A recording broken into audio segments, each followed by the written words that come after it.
اب جب صلات کی نسبت مومنین کی طرف ہوئی تو دعا کے معنی میں ہوا. اب معنی کیا ہوا؟ یا ایھا الذین آمنوا صلو، اے ایمان والو تم دعا کرو، اپنے نبی پہ اور اپنے نبی کے دین کے لیے دعا کرو اور خوب خوب سلام بھیجو. دعا کرو اور سلام بھیجو، اس کا ایک معنی تو یہ ہے کہ الصلاۃ والسلام علیک یا رسول اللہ کہہ دیں، تو الصلاۃ والسلام علیک یا رسول اللہ کہہ دیا، صلاۃ اور سلام دونوں بھیج دی. میں بڑی معذرت کے ساتھ اپنے اس جملے کو جذبات کی بنیاد پر نہیں نہ بول رہا ہوں، نہ سمجھنے والے کے لیے جذباتیت سے سمجھنے کی دعوت دے رہا ہوں، سنجیدگی کے ساتھ سمجھیں. آج ہم ایک طرف زبان سے صلاۃ اور سلام کے لفظ کو ادا کرنے میں کثرت کی طرف تو کچھ حد تک جا رہے ہیں، لیکن صلاۃ اور سلام کی جو کثرت کیف کے اعتبار سے ہونی چاہیے، کیفیت کے اعتبار سے ہونی چاہیے، شاید جو کیفیت تھی بھی پہلے وہ اب باقی نہ رہ گئی، اور جو کیفیت ہے اس میں اضافہ کیسے ہو یہ تو ہمارے تصور سے باہر کی چیز ہو گئی ہے.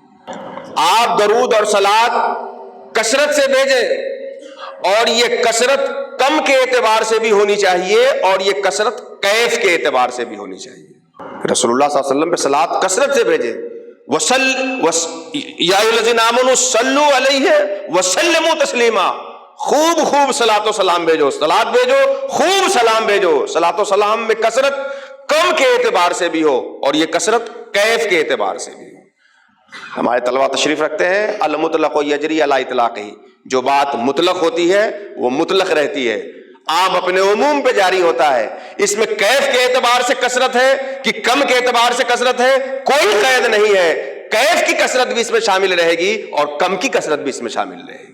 کیف کے کم کے اعتبار سے کثرت یہ ہے کہ پہلے ہم 2 مرتبہ پڑھتے تھے، اب دن میں 10 مرتبہ پڑھیں. پہلے ہم 10 مرتبہ پڑھتے تھے، اب 20 مرتبہ پڑھیں. پہلے ہر نماز کے بعد 100 مرتبہ پڑھتے تھے، اب ہر نماز کے بعد 500 مرتبہ پڑھیں. یہ ہے کم کے اعتبار سے کثرت، مقدار کے اعتبار سے کثرت. اور کیف کے اعتبار سے کثرت یہ ہے کہ پہلے ہم پڑھتے تھے 1 مرتبہ ہی، مگر پڑھنے کے وقت جو دل حاضر رہتا تھا، اب ہماری کوشش یہ ہونی چاہیے کہ اس سے کہیں زیادہ دل حاضر بارگاہ رسالت مآب کی طرف رہے اور اس تصور کے ساتھ صلاۃ و سلام پڑھے کہ آقا کریم ہماری محبت بھری آواز کو خود محسوس فرما رہے ہیں. یہ کثرت کیف کے اعتبار سے بھی ہونی چاہیے اور یہ کثرت کم کے اعتبار سے بھی ہونی چاہیے. میں ایک شبہ کا ازالہ کر دوں، یہ میری کثرت کی جو تقسیم ہو رہی ہے کمی اور کیفی، اس پہ کچھ لوگوں کو شبہ ہوگا، اعتراض ہوگا کہ مولانا صاحب یہ کہاں سے آپ نکال کے لا رہے ہیں؟ اس زیادتی کا سلسلہ تو ہم لوگوں نے خوب نکالا ہے، مگر کیف والی کثرت آپ کہاں سے لے کے آ رہے ہیں؟ میں کہنا چاہوں گا کہ کیف کے اعتبار سے جو کثرت ہے، یہ کثرت تو وہاں بھی راہ پا جاتی ہے جہاں پہ کم کے اعتبار سے کثرت کی گنجائش نہیں ہوتی. کیف کے اعتبار سے جو کثرت ہے، یہ کثرت تو وہاں بھی متحقق ہوتی ہے جہاں کم کے اعتبار سے کثرت نہیں ہوتی. پھر جہاں کم کے اعتبار سے کثرت پہلے سے مسلم ہو، وہاں کیف کے اعتبار سے کثرت کا دروازہ بند کیسے ہو سکتا ہے؟ دیکھیے، ایمان کے حوالے سے بڑا اختلاف ہے کہ ایمان گھٹتا ہے کہ نہیں، بڑھتا ہے کہ نہیں، اختلاف ہے. محققین اشاعرہ کا ماننا ہے کہ ایمان تصدیق قلبی کا نام ہے اور تصدیق امر بسیط ہے، بسیط کا جز نہیں ہوتا، اور جس کے جز نہیں ہوں گے وہ نہ گھٹے گا نہ بڑھے گا. اور جو لوگ عمل کو داخل مانتے ہیں ان کے نزدیک گھٹتا بھی ہے بڑھتا بھی ہے.